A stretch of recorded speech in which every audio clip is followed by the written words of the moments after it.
All right, I'm speaking with Dr. Adam Greenway. Dr. Greenway's been the president of Southwestern Baptist Theological Seminary since February of 2019. Previous to that, he was the dean of the Billy Graham School of Evangelism at the Southern Baptist Theological Seminary in Louisville, Kentucky. He's agreed to meet with me and discuss the process of strategic leadership and management. And so, Dr. Greenway, you perhaps have heard of the Blue Ocean Strategy, which Yes. basically argues that what successful businesses have a tendency to do Is that to get out of the red oceans where everything's competitive and everybody is in, and find the blue oceans where there is unexplored, underdeveloped space, kind of try to innovate there. And yes. Perfect. Great. So my question to you then, in that regard, is in what ways can, of course, we're talking about an educational institution, so there's going to be a little bit of a difference there, but in what ways can educational institutions seek to look into those blue waters, try to explore new territories, innovation? What are some ways that can occur today? Well, I think some of those are pretty obvious in terms of any time that you're launching a new degree program or something that you may be doing research in the market, and you may see that other similar universities or colleges or seminaries in our case may have an underserved population in terms of a particular area of interest or focus, and you can do something there that nobody else offers. And so, for example, in our space at least, the more that we are bringing theological education into non-Anglo, non-English contexts, those can be blue oceans because other seminaries don't have the opportunity to do that. So the average accredited seminary in North America has 270 students. We graduated 2.5 times that this past academic year. And that's not bragging rights per se, it's just an opportunity and a scalability to do things other institutions simply couldn't offer. And so we're able to offer not just a very comprehensive program of studies available in English at the undergraduate, graduate, and doctoral levels, both professional and research, but language programs in Espanol, in Korean, and in Mandarin. In fact, the Mandarin program, 65% of our students are actually in mainland China doing study with us. Those are the kind of things, particularly in thinking about the growth of the global church and the underserved nature of that global church when it comes to theological education. That is a blue ocean strategy, for example. And then other ways in which you're getting outside of your traditional market space. And so when people tend to think about seminary, they're thinking about becoming a pastor, maybe a missionary, maybe serving on a church staff. But what about the marketplace? What about realizing that more and more people are going to be in bivocational, co-vocational, platform kind of roles, not just overseas, but here in the United States? How do we help them have a trade or a skill that they can be educated in, but also to get a robust biblical and theological education, bringing these two things together? That's a blue ocean space, I think, in terms of more creative access kind of training or programming or partnering with other institutions to do joint programs. I think that can be a blue ocean space. Excellent. Now, in regards to implementing a new strategy, whether it's blue ocean or perhaps even just within the red ocean, but something that is distinctive to some degree from what might otherwise be considered competitors. Of course, we would consider them confessional partners and Other approach it differently. institutions. Yes, Other institutions. but in regard to implementing new strategies that might be somewhat distinctive to Southwestern Baptist Theological Seminary, in what ways would you say, as you're observing the implementation of the new strategy, how will you assess whether or not it's time to either adjust that strategy or perhaps to even pull the plug on that strategy? Are you going to have markers that are set throughout that course, or is it going to be more of a comprehensive view? How do you make a decision when to make a change? Yeah, I would say it's as much art as it is science in some ways, because there are certain things to where you're going to know we're going to launch new program X. We expect to enroll these many students to bring in this amount of tuition and fee revenue to produce this many graduates. We're going to need this many faculty. And you can mark that in terms of the ebb and flow of the academic life cycle to where in a year or two, you're going to know, are you on plan? Are you not on plan? Why? Maybe costs are higher. Maybe the marketing effort didn't pan out as you wanted to. Maybe this little thing called a global pandemic disrupts everything. I've said often, and as you indicated, John, I was elected president, the 9th president of Southwestern Seminary, February 27th, 2019. And I've often said becoming president of Southwestern Seminary was becoming president, not just of my alma mater, but of an institution filled with opportunities cleverly disguised as problems. And I like solving problems. And a lot of the problems I already knew. And then there were things I could never have known, like global pandemic. So it should sober all of us when we're doing strategic planning to realize that, yes, we need to, on the best evidence that we have, to think about we're going to do things, and we've got to have goals and markers and analytics and metrics and things we're going to have to evaluate the success or failure of these things, how much we can actually spend to make that happen, what's the ROI, what's the return on the investment to accomplish that. But we also have to recognize that the old adage about the best indicator of future performance is past results only works if you assume stasis. We're not in stasis, we're in flux. And what the new normal is going to be, nobody knows, but it's probably not going to feel very normal for some time. And so you have to build in margin and to realize projects take longer than you expect. Growth isn't going to happen as instantaneously as you want. And there are things that you will not have factored in that you've got to come back and factor in terms of marketing, communication, word of mouth. You know, for example, in a season where travel is limited, you're not going to have the chance to be at as many recruiting events and other events, particularly if you're relying upon technology. Zoom is not going to give you the same ROI than being in a room and having a conversation and being able to keep it organic, if you will. So you have to, I think, knowing resources are always finite. There are things that you have that you have to decide opportunity cost. Dollar goes here, can't go over here. What are the best resources you have? What are the best decisions you can make? What are the ways you can have, in a sense, the ROI that you need in the near term, but also know you're going to be doing things that are going to take 5 or 10 years to build out. But you're willing to do that because it fits mission. And I think for institutions like ours, everything is driven by mission. As we understand mission and what is at the core of what we do, it helps us evaluate where resources should go and, frankly, how long at times we should give lead time on certain projects or certain initiatives to say we're willing to try that for another year, or now it's time to cut that loose. Good, thank you. Jim Collins writes in Great by Choice. He talks about a 20-mile march, by which he's arguing that the best way to success is not by pushing yourself to the limit, but it is by consistent setting of goals. He talks about how that should be specific, methodical, and consistent. Mm-hmm. And he tells the story of a group who goes through the South Pole, and they've established themselves. They've set out all their parameters. They've set goals and all of that. And there are days where they could go 30 miles, and yet they had already made a decision they were not going to go beyond 20 miles so that they can conserve those resources. Mm-hmm. We might say that it's better to hit a series of singles than it is to hit a home run. In what way would you, as the leader of an institution that has been through some transition, in what ways would you, how would you balance the difference between hitting singles and hitting the home run? Do you follow a 20-mile march type of mentality, or how would you balance those differences? Never underestimate the power of an institution that is able to consistently play to its own strengths every time. Mm. And I think you as the leader have to determine what those strengths really are and how to maximally deploy those strengths. But to do it in a way to where you don't burn out the people who are making that happen. You don't wear out the team, because none of us can go 20 hours a day, every day, all the time. Mm-hmm.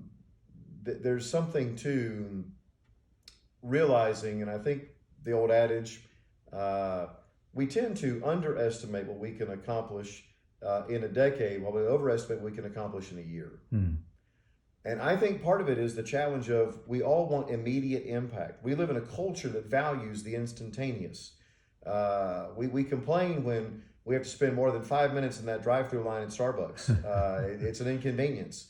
But I think the right kind of growth, the right kind of sustaining influence, it doesn't happen in the near term, and you have to pace yourself to be able to do that. I look at 2.5 years as president here, and by God's grace, we're a different institution than we were 2.5 years ago in so many wonderful ways. We are not everything that I want us to be, and we can't be, because there are certain things that just are going to take time. And I can't rush them even if I wanted to. And in other ways, there are things that are not yet ready, particularly in terms of hiring. In my experience, there are people who I've wanted to get on the bus here, using another Jim Collins illustration in Good to Great, but they weren't ready and I wasn't ready. It's taken some time for us to be ready to bring certain personnel in and for them to be ready to come and join us here in terms of the work. Now, I could have made it happen. There are wonderful blessings to being president in terms of things you can do. But I do think that there are just realities in terms of recognizing that sometimes you want to have those small wins to build that culture, to build up that sense of, particularly in our context, that the Lord is doing something here. And I do think, not to be overly spiritualized, but there is a process in which the Lord builds the house, and the Lord's timing is always right. And more likely, our tendency can be to get ahead of God's timing and to want to rush things, sort of like what Abraham did in terms of the promise of a son. And 11 years in, he decides God's not getting it done, and so he tries to do it his way. And so along comes Ishmael, who was not the son of promise, even though a great nation emerged through him. It was another 14 years before the son of promise came, Isaac. God's timing is always right. It doesn't mean being slothful, or doesn't mean being lazy and sitting back and just waiting and doing nothing, but it does mean that you've got to really be prayerful and mindful of how hard you push, what you're able to do, what your capacities are, what your team can accomplish, what your resources allow you to do, and to be very smart, very, very cautious, very wise in how you deploy these things. Good. If I may ask you two more questions. Sure.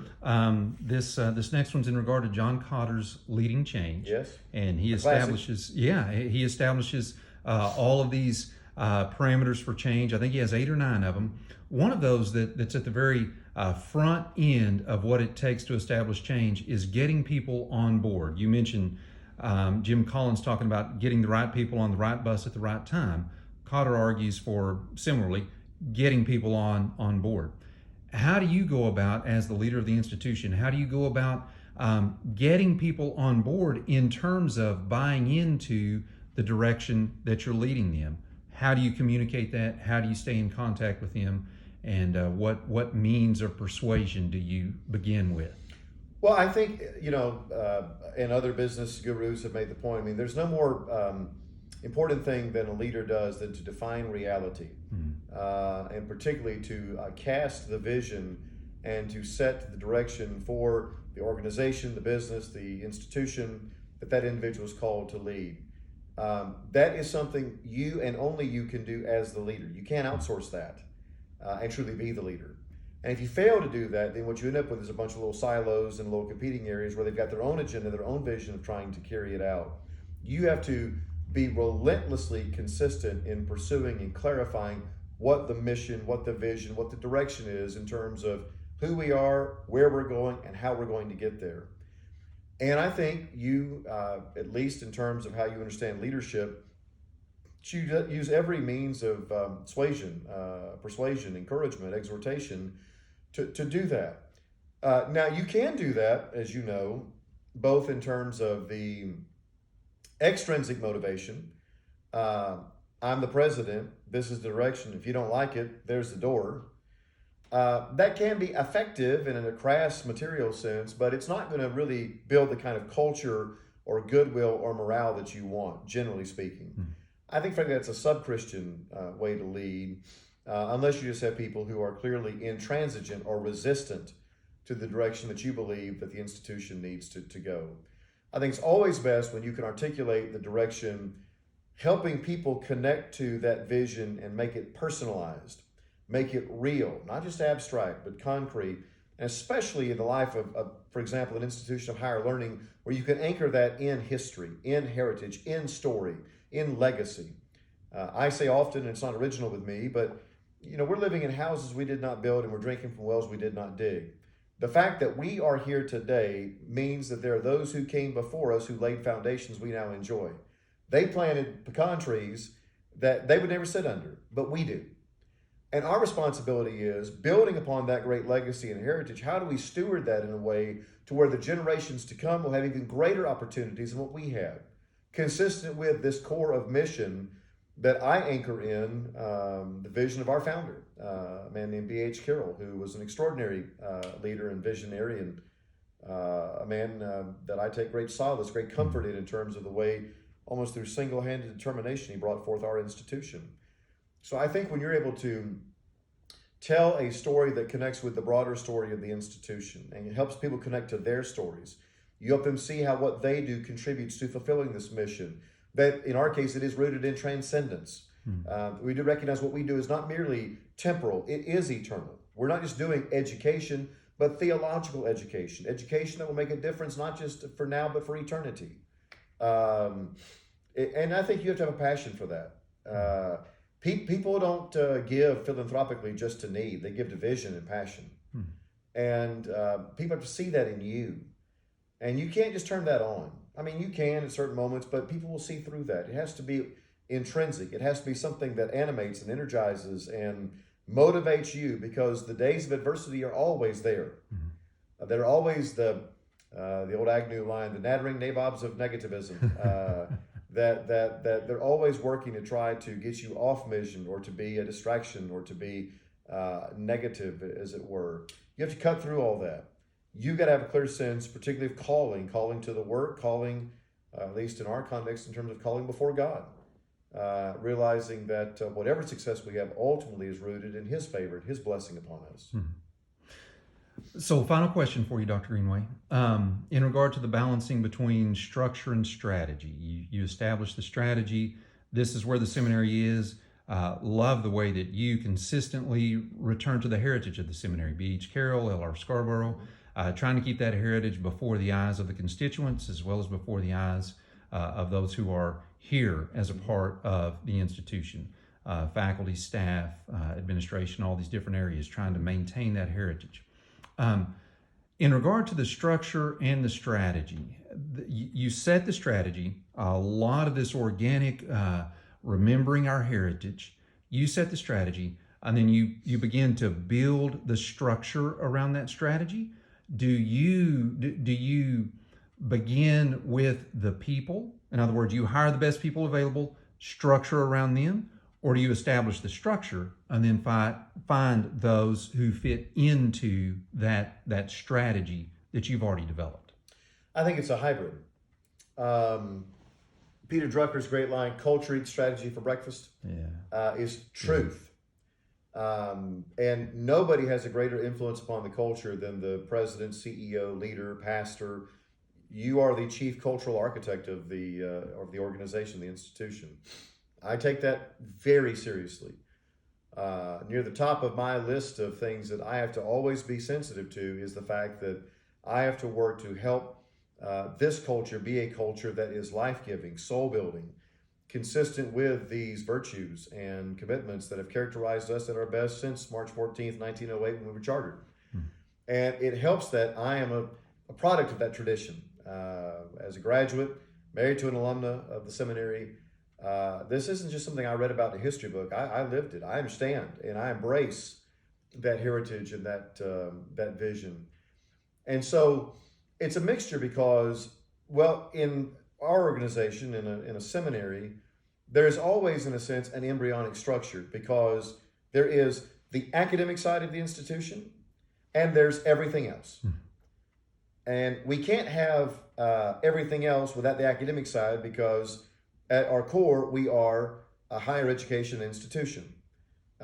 People don't come here because we have landscapers and accountants and other things. They come here because they want to be in classes with our faculty. But at the same time, we do have, because we have a campus, grass that has to be cut, bills have to be paid, lights have to be fixed, repairs have to be made, all these other things that contribute to the work of what is primary in terms of providing theological education to men and women preparing for Christian ministry. So in some cases, as a leader, the most important thing I do is to find the strongest possible team of senior leaders that I surround myself with. That's the vice presidents. And for me at that role, structure matters, but it's not nearly as important as people who are committed to the convictions, the vision, the direction, the strategy that we've embraced. Because in a sense, I can figure out the structure. I can decide whether this office ought to report to this area or this area or this area, especially once you get beyond that generic academic, non-academic division, if you will. Anything beyond kind of 2 grand divisions is in a sense arbitrary in a higher ed institution. And so a lot of it is I've got to find people that I know are already bought in and will help be reinforcers and extenders of that culture throughout their areas. That they will be able to rightly translate and to interpret me downline and to translate and interpret their areas of responsibility accurately up to me.